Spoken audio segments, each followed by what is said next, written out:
Naiisip mo ba na merong taong mas makakaintindi sa'yo bukod sa akin? Wala, ikaw lang. Aww! Ikaw lang. Iniisip mo ba na may taong mas makakaintindi sa'yo kaysa sa akin? Hindi. Wala. Aww, I think we're really meant to be. Nakikita mo na ba talaga ang future mo with me? Pictures na tayo, wala man.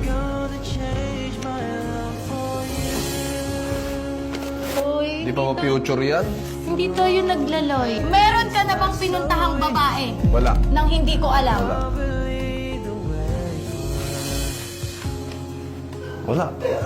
Sa 8 years, kumbaga dyan na si B, yung focus ko, sarili ko, paano ko paayusin yung buhay ko, paano ko ayusin yung buhay ng pamilya ko, paano ko ayusin yung buhay ko in the future. Yun na lang yung inintindi ko.